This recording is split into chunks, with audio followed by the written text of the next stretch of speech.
한 주간 살아오시느라 많이 고단하시죠? 주일날 이렇게 앞에서 이렇게 보면은요, 여러분 표정이 기가 막힙니다. 마스크 끼고 있어도요, 다 보입니다. 이제 저하고 이미 눈싸움 하자고 하는 분도 계시고요, 이렇게 막 이렇게 강하게 보는 분도 계시고, 이미 반쯤 눈이 풀려 있는 분도 계십니다. 예. 오늘 재미난 이야기를 하나 하고 시작할까 합니다.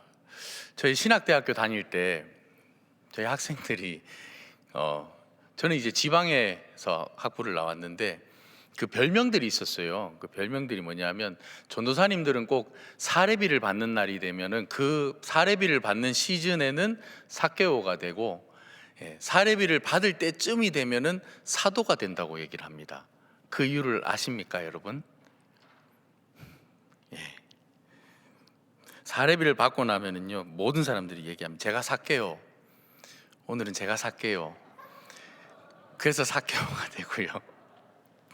사례비를 받을 때쯤 되면 저것 좀 나 사도. 네, 오늘 말씀은 이제 잠이 좀 깨십니까? 예, 감사합니다. 지난 주일 말씀에 이어서 이제 웃으시는 분들은 뭐지? 지난 주일 말씀에 이어서요, 오늘 또 예수님의 기적적인 치유 사건에 대해서 계속해서 나오고 있습니다. 지난주에 예수님은 한 관리의 죽은 딸을 소생시켜 주셨고요, 12해 동안 혈루증으로 고생하던 그 여인을 회복시켜 주는 그 사건이 나왔습니다. 오늘 본문에 보니까 또 두 사람이 등장하는데, 오늘 본문은 누구입니까? 성경에 기록되어 있기는 두 맹인이 나타났다라고 얘기하고 있습니다. 요즘은 시각장애인이라는 표현을 사용해야 되지 않습니까? 근데 성경에 두 맹인이라고 나타나 있어서 저도 두 맹인이라고 표현을 하고 싶은데요, 두 맹인이 소리를 지르면서 예수님을 따라가고 있는 장면이 오늘 본문에 나오고 있는 장면입니다. 27절 말씀에 보면 다윗의 자손 예수여 우리를 불쌍히 여기소서 하고 소리를 질렀다라고 성경에 기록되어져 있습니다.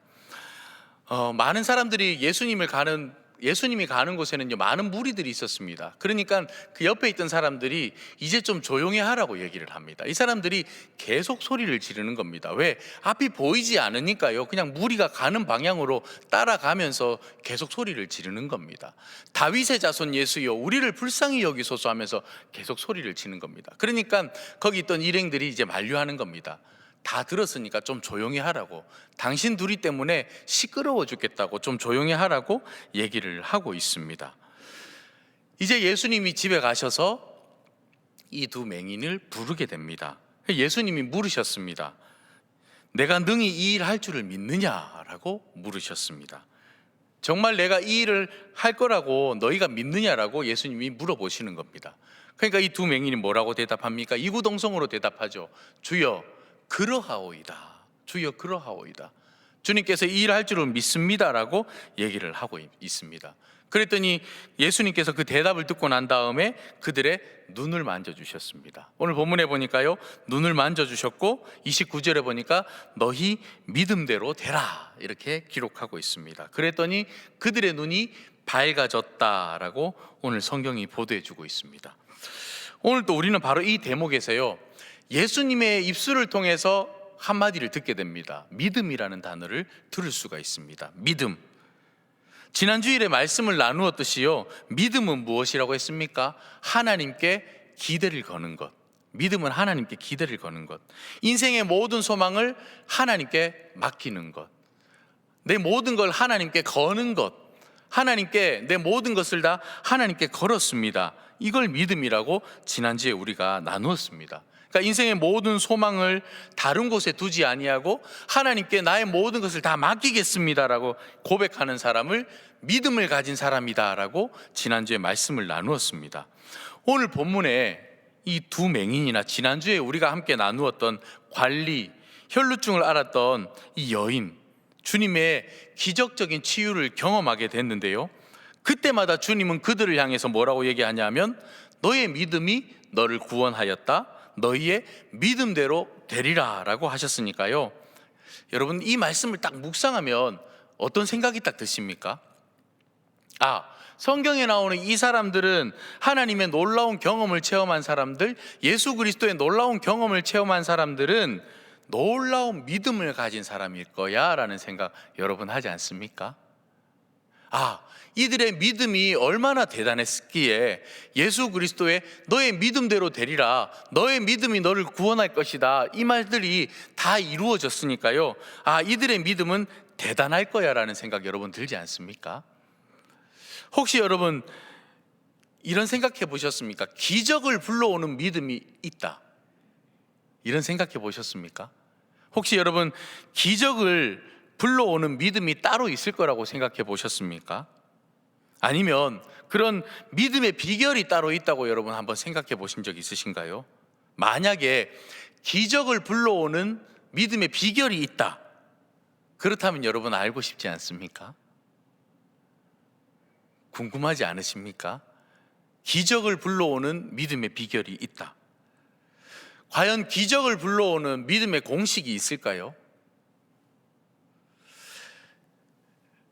제가 학생회 때요, 굉장히 유행했던 게 있는데 그게 뭐냐면요, 방언이었습니다. 방언. 학생회 때 수련회 가면은 늘 기도 제목이 뭐였냐면, 하나님 저 방언 주세요, 하나님 저 방언하고 싶어요. 그래서 이제 우리끼리 모여가지고 막 뜨겁게 기도를 했던 적이 있습니다. 왜냐하면 우리 같이 이렇게 신앙생활하는 친구 중에 방언을 받은 친구가 있었거든요. 그래가지고 우리도 모여가지고 방언을 달라고 막 기도했습니다. 하나님 저도 방언 주세요, 하나님 저도 방언 주세요. 그렇게 부르짖으면서요 계속해서 기도했던 그런 기억이 납니다. 그때 어떻게 기도했냐면요, 믿습니다, 믿습니다, 방언 주실 줄로 믿습니다. 정말 믿습니다를 제가 몇 번을 반복했는지 몰라요. 정말 막 계속해서 기도하는데 계속 그 기도만 했어요. 방언 주실 줄로 믿습니다, 믿습니다, 방언 주실 줄로 믿습니다. 계속 반복해서 기도했습니다. 왜 이렇게 기도했냐면, 저희가 그때 당시에 교육 전사님을 통해서 또 우리 전사님을 통해서 배웠던 게 뭐냐 하면, 하나님은 믿음의 분량대로 역사하신다. 믿음이 크고 강하면 하나님께서 거기에 역사하시고, 믿음이 작고 보잘것없으면 하나님께서 역사하지 아니하신다라고 그렇게 배웠거든요. 그러니까 열심을 다해서 막 부르짖었습니다. 땀 뻘뻘 흘려가면서 믿습니다, 믿습니다, 저에게 방언 주실 줄로 믿습니다. 그날 저에게 방언이 임했을까요? 안 임했을까요? 너무 어려운 질문을 제가 했습니까? 그날 방언은 임하지 않았습니다. 지금도 생각나는 그때 그 순간이 있는데요, 제가 믿습니다, 믿습니다 소리치면서요, 제가 마음속으로 이렇게 생각했어요. 내가 지금 믿고 있는 건지, 믿으려고 애를 쓰고 있는 건지, 이런 걸 믿음이라고 할 수 있는 건지, 이런 생각이 자꾸 드는 거예요. 그러면서 입술로는 뭐라고 얘기합니까? 믿습니다, 믿습니다, 방언 주실 줄로 믿습니다 하면서 머릿속으로는 내가 지금 믿고 있는 게 맞는 건지, 이게 지금 제대로 믿고 있는 건지, 이걸 믿음이라고 할 수 있는 건지, 이런 생각들이 자꾸 나더라고요. 그래서 방언을 못 받은 것일까요? 그냥 막 다 덮어놓고 열심히 그냥 믿습니다 하면 그게 믿음일까요? 그냥 제가 이런 생각을 하면서 기도를 해서 방언을 못 받았는지도 모르겠습니다. 그런데 그 방언이요, 한참 지나고 난 다음에 방언이 주어졌습니다. 그런데요, 놀랍게도 그 방언이요, 너무 쉽게 주어졌다라는 겁니다. 제가 믿습니다, 방언 주세요, 믿습니다 이렇게 하지 않았는데요, 정말 기대하지도 않았는데 하나님께서 선물을 주시는 것처럼요, 어느 날 방언을 주셨다라는 겁니다. 여러분, 우리가 이 사실을 좀 기억하면 좋을 것 같습니다. 기적을 불러일으키는 그런 믿음의 공식은 없습니다. 그러면 암 환자나 아주 질병 가운데 있는 환자에게 그렇게 기도하라고 가르쳐 주겠죠. 기적을 불러일으키는 그런 믿음의 공식이 있겠습니까? 그런 거 없습니다. 이렇게 기도하면 우리 주님이 응답하신다, 이런 정해진 공식은요 존재할 수가 없습니다. 왜냐하면 죽은 딸을 살려달라고 달려갔던 그 관리에게서도요, 주님의 옷자락을 만지면 나에게 놀라운 일이 일어날 거야 라고 믿음으로 나아갔던 이 여인에게서도요, 그리고 오늘 본문에 나오는 다윗의 자손이여 우리를 불쌍히 여겨주소서 소리치고 있는 이 두 맹인에게도요, 사실 따지고 보면요, 우리가 본받을 만한 믿음의 모습 제대로 발견할 수가 없다라는 겁니다. 한번 잘 살펴보십시오. 이제 막 딸이 숨을 거두었습니다. 아버지에게서 절박함이 느껴집니다. 그의 마음은 너무 절박하지 않았겠습니까? 딸을 살릴 수만 있다면 누구에게라도 달려갈 것이고 무슨 짓이라도 할 것이 이 아버지의 심정 아니겠습니까? 사람 마음이 다 그렇잖아요. 우리 딸 살려낼 수만 있다면. 그 절망적인 상황이 절박한 마음으로 주님 앞에 달려오게 만들었던 겁니다. 혈루증을 앓던 이 여인, 12년 동안 혈루증을 앓던 이 여인의 경우도 마찬가지입니다. 아무 소망이 없는 이 절박함, 거기다가 그녀가 예수님께 다가와서 옷자락이라도 한번 만져봤으면 하는 그 마음. 여러분, 이때 당시 중세 시대에는요, 어떤 게 유행했냐면요, 성물을 숭배했던 것이 유행을 했었습니다. 이 말이 무슨 말이냐 하면, 내가 그에게 손을 대면 그의 능력이 나에게 미칠 것이다라는 그 기대가 많았다라는 거예요. 어쩌면요, 이 여인이 가지고 있었던 건 또 하나의 미신이라고 말할 수도 있다라는 겁니다. 영이신 하나님을 온전히 신뢰하면서 믿음으로 나아갔다고 보기에는 어렵다라는 겁니다. 오늘 두 맹인의 태도도 마찬가지입니다. 그들은 길에서 예수님을 따라오면서요, 막무가내로 소리치고 있습니다. 다윗의 자손이여 우리를 불쌍히 여기소서, 우리를 좀 불쌍히 여겨주십시오라고 계속해서 소리를 지르고 있습니다. 다윗의 자손이여라고 얘기하고 있는 이 칭호는요, 당시에는 메시아를 의미하고 있습니다. 메시아. 그런데요, 이 메시아는 어떤 존재였냐 하면, 이때 당시에는 정치적인 메시아, 경제적인 메시아를 기다리고 있었습니다. 어떤 초자연적인 기적을 일으켜 줄 만한, 역사의 한 페이지를 새로 만들어 줄 만한 그 메시아를 이들은 기다리고 있었다라는 겁니다. 그 메시아를 가리켜서 다윗의 자손 예수여라고 얘기를 했습니다. 그런데 예수님이 걸어가고 있는 이 행보하고는요, 전혀 다른 메시아였습니다. 거기에다가 이 두 사람은 눈이 밝아지고 난 다음에 예수님이 이들에게 얘기를 하죠. 오늘 본문에 보니까 엄히 경고하고 있습니다. 가서 아무에게도 말하지 말아라고 얘기를 하고 있습니다. 그런데 이 두 사람은 어떻게 하고 있습니까?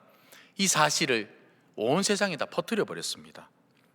예수님이 당부하셨는데요, 엄히 경고하셨다고 오늘 본문에 얘기하고 있는데요, 이 사람들은 아랑곳하지 아니하고 얘기해 버렸습니다. 그러니까요, 사실 따지고 보면은 이 절박한 아버지의 마음은 이해는 되지만 이걸 우리가 믿음으로 보기는 어렵다라는 겁니다. 이 여인이 옷자락을 붙들면 나을 텐데라고 하는 미신적인 생각도 마찬가지고요, 이 두 맹인의 태도도요 똑같다라는 겁니다.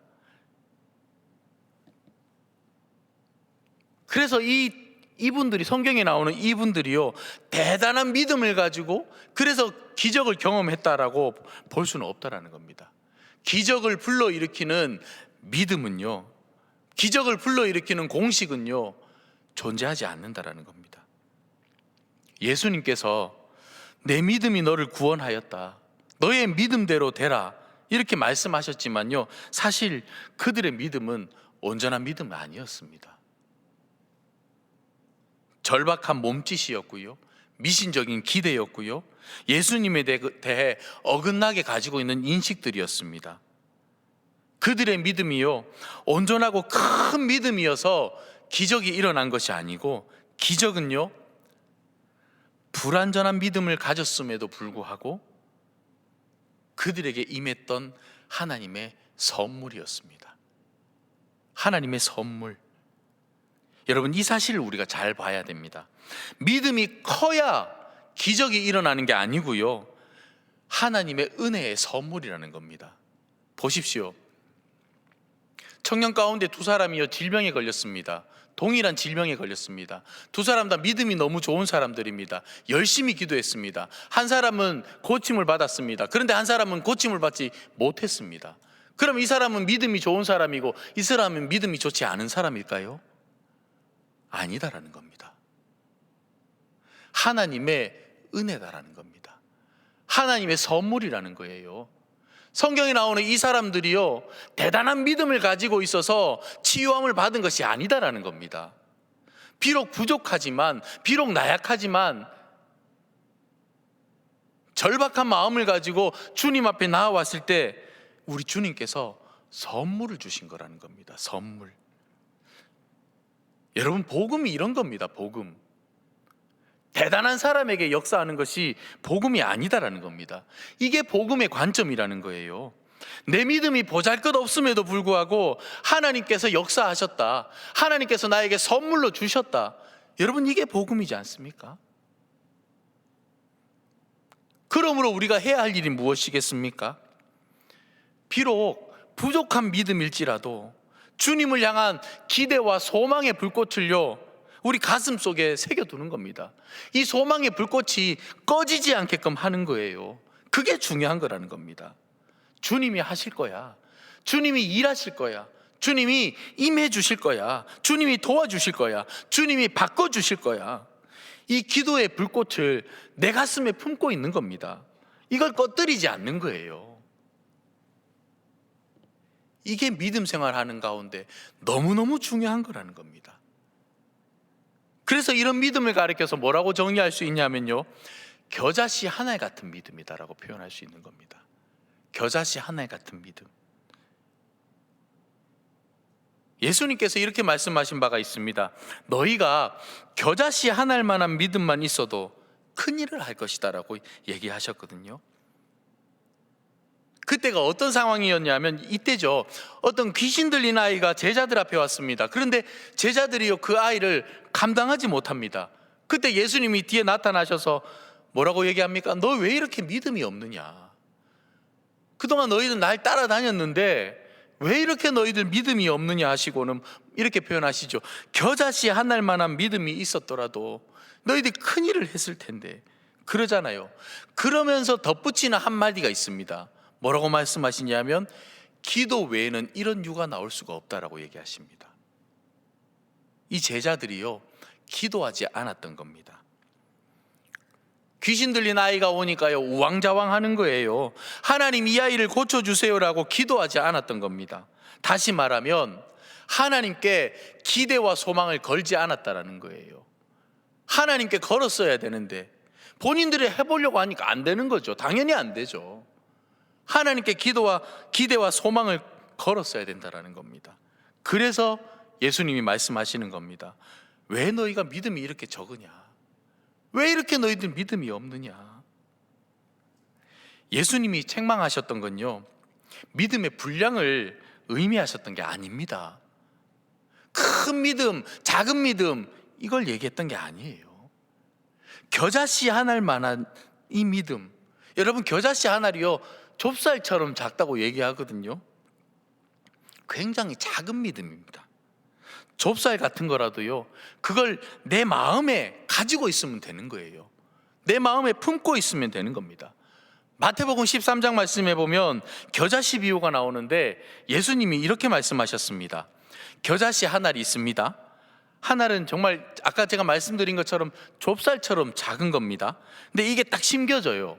심겨지고 난 다음에 시간이 흐른 후에, 시간이 지난 후에 자라기 시작합니다. 그리고 나중에는 큰 나무처럼 자란다고 말씀하고 있습니다. 여러분, 이 말씀이 뭐냐 하면 믿음의 씨앗을 가슴에 품고 그것을 자라나게끔 해야 하는 시간이 필요하다라는 겁니다. 믿음의 씨앗을 심었다고 해서 당장 일어나는 것이 아니다라는 겁니다. 믿음이라는 게 그런 겁니다. 내가 소망을 걸겠습니다, 내가 기도를 걸겠습니다, 이렇게 얘기했다고 해서요, 당장 기적이 일어나는 게 아니다라는 겁니다. 소망을 걸고 기대를 걸고 견뎌내야 하는 시간이 필요한 겁니다. 이 견뎌내는 시간이 뭐냐 하면 믿음이라고 얘기할 수 있습니다. 당장 오늘 나에게 대단한 일이 일어나지 않을 수가 있다라는 거예요.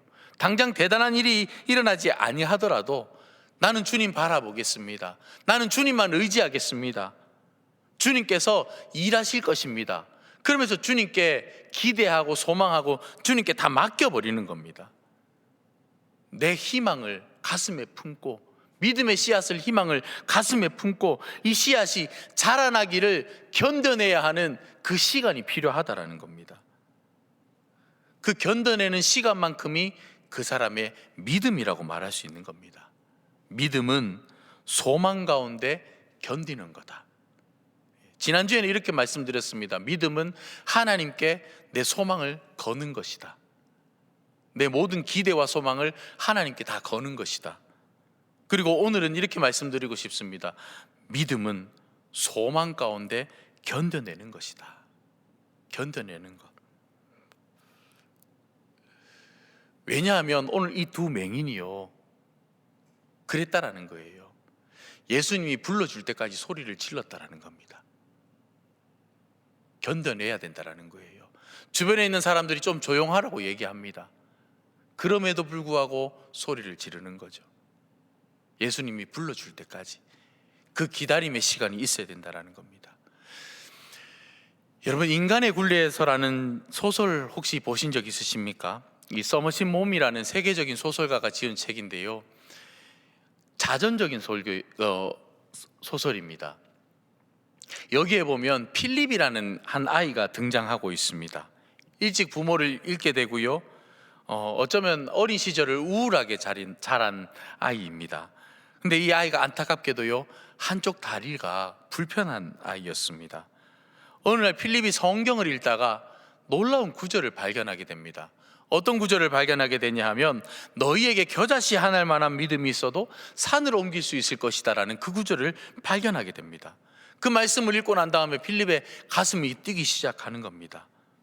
이 아이가 이 말씀을 가슴에 담은 겁니다. 그리고는 그날 밤에 간절하게 기도합니다. 하나님, 불편한 내 다리가 온전하게 해주세요. 정말 이 아이가 겨자씨 하나 같은 마음을 가지고 기도를 하기 시작합니다. 그리고 나서 내일 아침이 되면 내 다리가 달라져 있을 거야, 온전해져 있을 거야 하면서 너무너무 기대하면서요, 소망을 품고서요, 잠자리에 들었습니다. 그리고는 아침에 눈을 뜨자마자 어젯밤에 기도했던 게 생각이 납니다. 두근거리는 가슴을 안고 침대볼을 제쳤습니다. 자신의 다리를 보니까 그대로인 겁니다. 변함이 없습니다. 낫지 않았습니다. 이 필립은 어마어마한 실망감 가운데 혼잣말로 이렇게 얘기를 하는 겁니다. 사람들이 말하는 그런 하나님은 없는 거구나. 사람들이 얘기했던 그 하나님은 없는 거야. 여러분, 만약 정말 하나님이 살아서 역사하신다면, 성경이 진실이라면 그날 아침 필립의 다리는 달라져야 되지 않겠습니까? 믿음의 삶은요, 오늘 기도했다고 해서 내일 당장 변화되는 것이 아니다라는 겁니다. 내가 오늘 기도한다고 해서 놀라운 역사가 바로바로 일어나는 것이 아니다라는 겁니다. 믿음의 삶은 소망을 품고 계속해서 걸어가는 것입니다. 아무 일도 일어나지 않고 아무 소리도 들리지 않는 것 같은 그 시간들을 지나야 역사가 일어나는 겁니다. 만약 우리가 기도하는 대로 하나님이 응답하시고 기도하는 대로 막 놀라운 일들이 일어난다면 우리가 믿을 이유가 없겠죠. 믿음을 가질 이유가 없겠죠. 여러분, 왜 믿음이 필요하겠습니까? 보이지 않는 가운데 기대하기 때문에, 들리지 않지만 희망을 품을 수 있기 때문에, 그게 바로 믿음이라는 겁니다.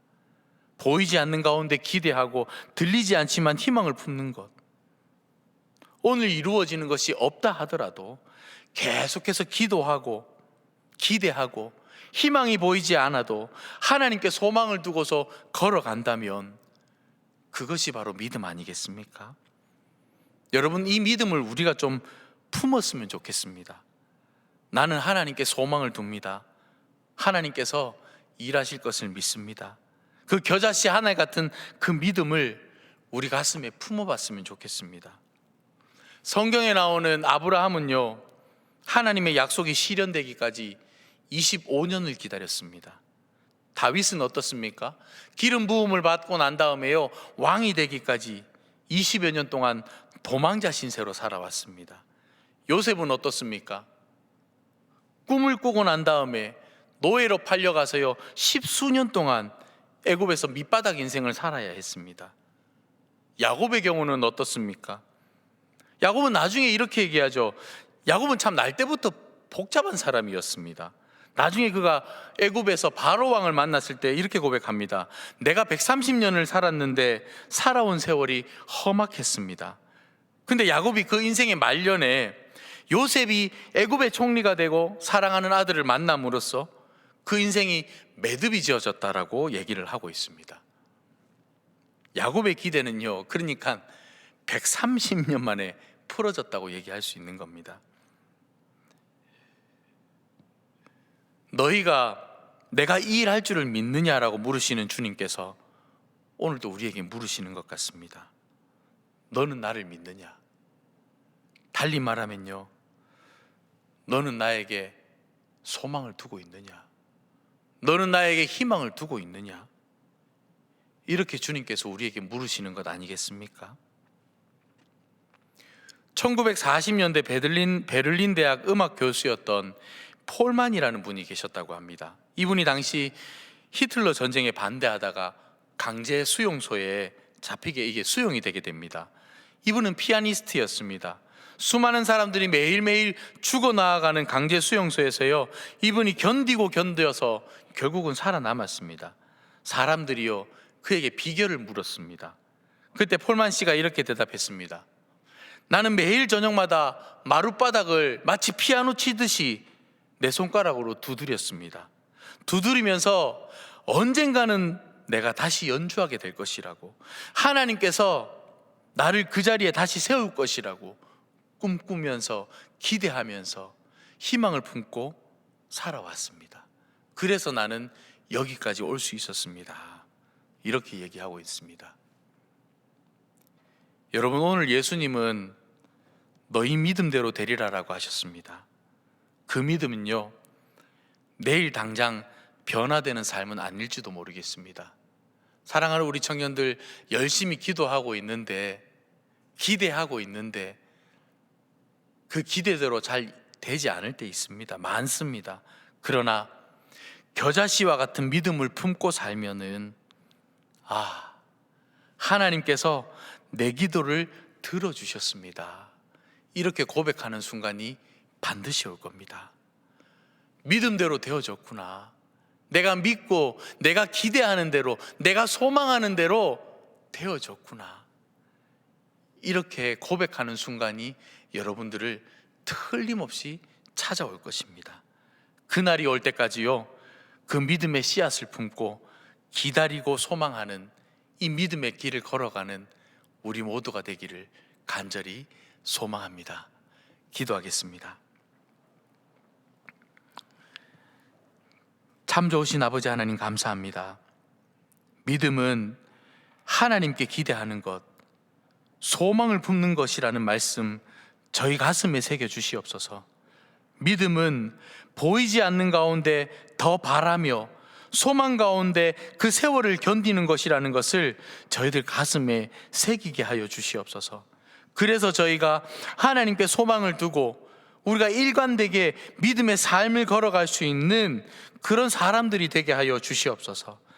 당장 눈앞에서 아무 일이 일어나지 않는 것 같아도 하나님께서 내 기도를 응답하셔서 내 믿음대로 되게 하시는 하나님이다라는 것 기억하며 소망 가운데 잘 견디며 걸어가는 이 모든 백성들이 될 수 있도록 하나님 인도하여 주시옵소서.